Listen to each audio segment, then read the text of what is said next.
हाय guys, what's up. दोस्तों, string tutorial के series में मैं एक प्रोग्राम डिस्कस करने जा रहा हूँ। प्रोग्राम है कि move a spaces to front of a string in a single traversal, यानी कि एक स्ट्रिंग में जितने भी स्पेस होंगे उनको मूव करना है फ्रंट ऑफ स्ट्रिंग, यानी कि स्ट्रिंग के बिगनिंग में।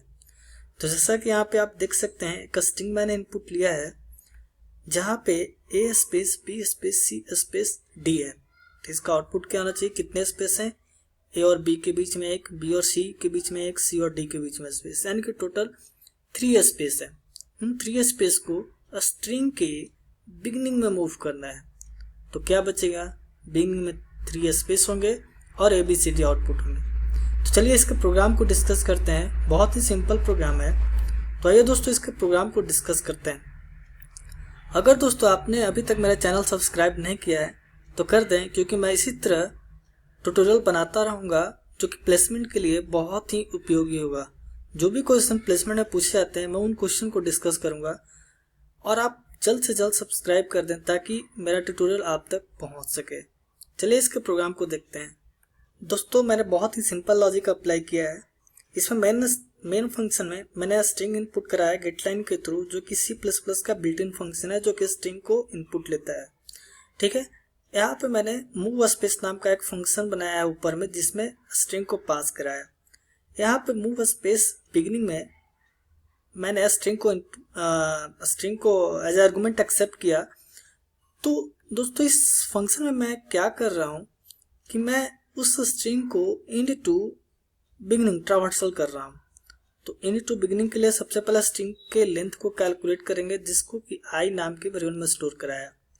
और उसके बाद एक सिंगल ट्रावर्सल में जबकि क्वेश्चन कह रहा है कि उस ऑपरेशन को परफॉर्म करना है जिसमें एक ही लूप यूज होना चाहिए, तो मैंने एक ही लूप यूज किया है जिसमें मैंने एक वेरिएबल लिया है इंट जे, जिसमें आई के वैल्यू को स्टोर कर रहा हूँ।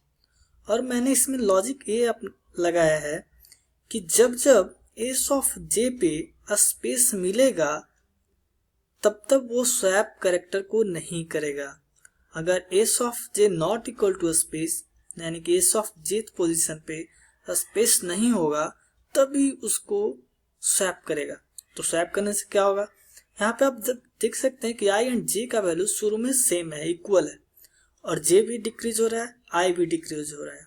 अगर एस ऑफ जे यानी कि इंड से ट्रावर्सल कर रहा हूँ इंड टू बिगनिंग, तो एस ऑफ जे अगर नॉट इक्वल टू स्पेस, अगर एस ऑफ जे स्पेस नहीं है तो क्या कर रहे हैं? एस ऑफ जे और एस ऑफ आई को स्वैप कर रहे हैं। तो आप देख सकते हैं कि S of I, S of J दोनों एक ही कैरेक्टर को पॉइंट कर रहे हैं अभी। ठीक है।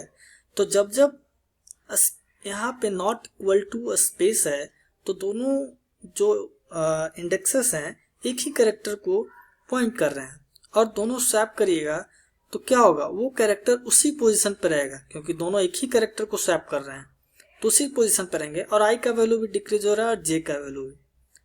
तो इस तरह से आप इसको ड्राई रन करिए। आई थिंक आपको समझ में आ जाएगा। चलिए इसको हम ड्राई रन करके दिखाते हैं कि कैसे प्रोग्राम वर्क कर रहा है। दोस्तों, मैंने एक इनपुट के रूप में एक स्ट्रिंग लिया है ए स्पेस बी, यहाँ पे ए स्पेस बी। ठीक है। एरे में का स्टोर हुआ, इंडेक्स है क्या? 0 1 2। तो सबसे पहले मैंने प्रोग्राम में क्या किया है कि स्ट्रिंग के लेंथ को कैलकुलेट किया है। स्ट्रिंग का लेंथ कितना है? 3 है। तो 3 - 1 यानी कि आई का वैल्यू कितना हो जाएगा? 2 हो जाएगा। आई का वैल्यू 2 हो गया। उसके बाद जी का वैल्यू लूप जब चला रहे हैं तो जे इक्वल टू आई लिखे हैं, यानी कि जे का वैल्यू भी 2 है। ठीक है दोस्तों। उसके बाद मैंने प्रोग्राम में क्या किया है कि चेक किया है कि स्ट्रिंग ऑफ जे, यानी कि string of J not equal to space. हाँ देखिए, string of J not equal to space है। तो क्या कर रहा हूं कि एस ऑफ आई और एस ऑफ जे को स्वैप करा रहा हूं। तो यहाँ पे देख सकते हैं S of I, S of J दोनों एक ही कैरेक्टर को पॉइंट कर रहे हैं, यानी कि स्वैप जब करेंगे तो बी उसी पोजीशन पर रहेगा जहां पर अभी है।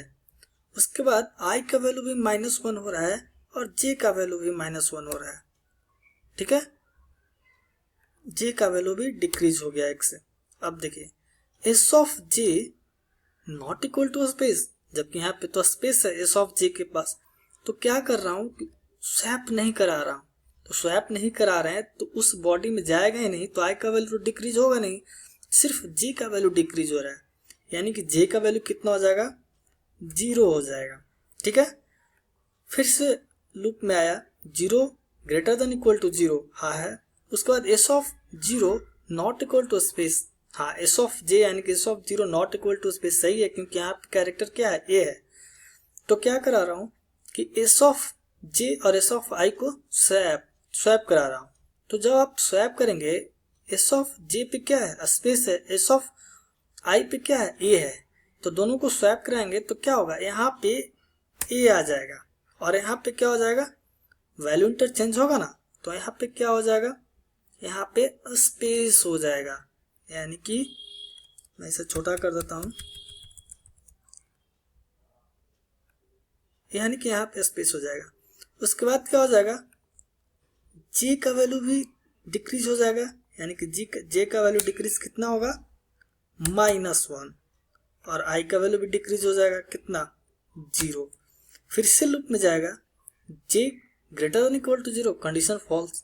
तो यहाँ पे देख सकते हैं कंडीशन फॉल्स होगा तो आउटपुट क्या आया हमारे सामने, जो एक स्पेस था ए एंड बी के बीच में वो एट द बिगिनिंग आ गया और बाकी सारे कैरेक्टर एक साथ हो गए। तो आई थिंक आपको समझ में आ गया होगा। दोस्तों, अगर आपने अभी तक मेरा चैनल सब्सक्राइब नहीं किया है तो कर दें, ताकि मैं ऐसे ऐसे ट्यूटोरियल बनाऊं और वो आप तक पहुंच सके। अगर आपको अच्छा लगे तो प्लीज़ लाइक कर दें। अगर कोई कमेंट करना चाहते हैं, कोई सुझाव देना चाहते हैं तो प्लीज़ कमेंट करें। Thank you.